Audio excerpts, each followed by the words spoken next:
Hoy conocerás la historia de Miguel, un suscriptor que dejó la Ciudad de México para mudarse a un pequeño pueblo de Veracruz. Fue para quedarse en la casa de su tía, una mujer mayor que lo había estado invitando a pasar unos meses con ella. Pero lo que parecía una buena oportunidad terminó convirtiéndose en una experiencia que lo persigue hasta el día de hoy. Todo comenzó hace poco más de 3 años. Yo vivía en la Ciudad de México y aunque estaba acostumbrado al ruido, al tráfico y al movimiento constante, había algo que me estaba agotando. El trabajo, las deudas y la presión me estaban desgastando. Entonces, mi tía Carmen me llamó para invitarme a vivir un tiempo con ella en Veracruz. Era un pueblo pequeño, tranquilo y muy alejado de todo. Llegué una tarde calurosa.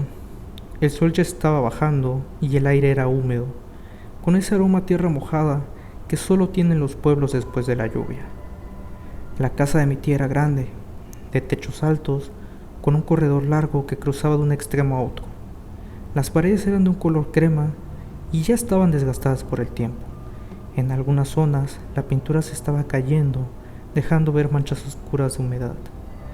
Mi tía me recibió con una sonrisa cansada y esa noche cenamos juntos. Me contó que últimamente se sentía débil, que le costaba dormir y que a veces tenía pesadillas. No le di mucha importancia, pensé que era por la edad.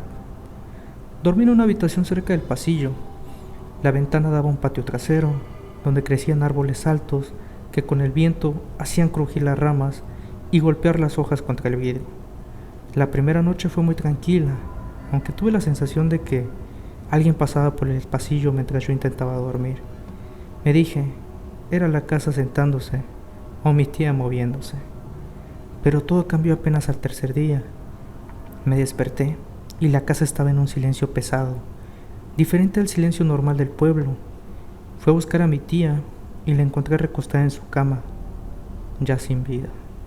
Sentí un vacío en el estómago, como si el aire se hubiera ido de golpe. Avisé a los vecinos y pronto la noticia se extendió. Durante el velorio, la casa se llenó de gente, de velas y rezos, pero en medio de la multitud noté algo. Cada vez que pasaba frente a la puerta de su habitación, sentía que algo me observaba desde adentro.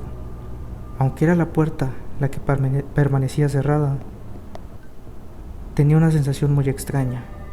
Cuando todo terminó, mis primos se fueron y yo me quedé.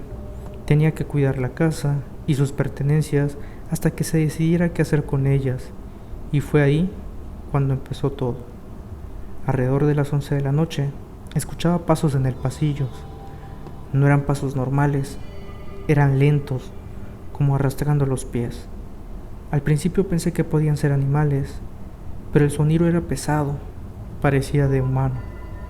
Una noche, mientras intentaba dormir, algo llamó mi atención. Vi de reojo una sombra en la esquina de mi cuarto. Era una silueta delgada, con los hombros encorvados y la cabeza ladeada hacia un lado, como si me observara con curiosidad. No podía distinguir su rostro, pero sentía que tenía los ojos abiertos, muy fijos en mí. Me quedé paralizado, con esa sensación de presión en el pecho, y entonces, sin mover un solo músculo, la silueta comenzó a inclinarse hacia adelante, acercándose lentamente a mi cama. No recuerdo haber cerrado los ojos, pero de pronto desperté, jadeando, como si hubiera ocurrido. A la mañana siguiente, sentí un dolor en los hombros. Me miré en el espejo y tenía marcas, moretones, justo donde esa cosa parecía haberme sujetado. Los días siguientes decidí explorar la casa, no por curiosidad, sino por esa necesidad de encontrar una explicación. Fue así, como revisando un armario en la habitación de mi tía, encontré una caja de madera, cerrada con un cordón rojo y varias monedas viejas pegadas en la tapa. La abrí y dentro había frascos con líquidos oscuros, pequeños y muy pequeños muñecos de tela atados con hilos negros, fotos de personas que no reconocí y una libreta con símbolos que no entendí. También había velas gastadas, plumas de aves y algo que parecía un pequeño hueso humano. Me quedé helado. Nunca imaginé que mi tía pudiera tener cosas así. Esa noche, mientras intentaba dormir, sentí otra vez los pasos. pero esta vez no se detuvieron en el pasillo. Entraron a mi cuarto. Sentí como el colchón se hundía, como si alguien se arrodillara sobre él, y luego un aliento frío a mi oído. No escuché palabras, pero sí un susurro incomprensible que me heló la sangre. Esa fue la última noche que pasé ahí. Me mudé con un amigo del pueblo y a los pocos días me regresé a la Ciudad de México. Pero lo más extraño es que, incluso aquí, lejos de casa, todavía escucho de vez en cuando sus pasos en mi departamento. Peor aún, a veces, en mitad de la noche, escucho gritos dentro de mi cabeza. No son gritos lejanos, son fuertes, son desgarradores, como si alguien gritara justo al lado de mi oído. He ido a terapia y me han dicho que podría ser estrés postraumático, pero en el fondo, yo presiento que no solo es eso. Hay noches en las que me despierto y aunque mi habitación está completamente a oscuras, puedo sentir esa misma presencia inclinada sobre mí, observándome, esperándome. Miguel nunca volvió a entrar a la casa de su tía.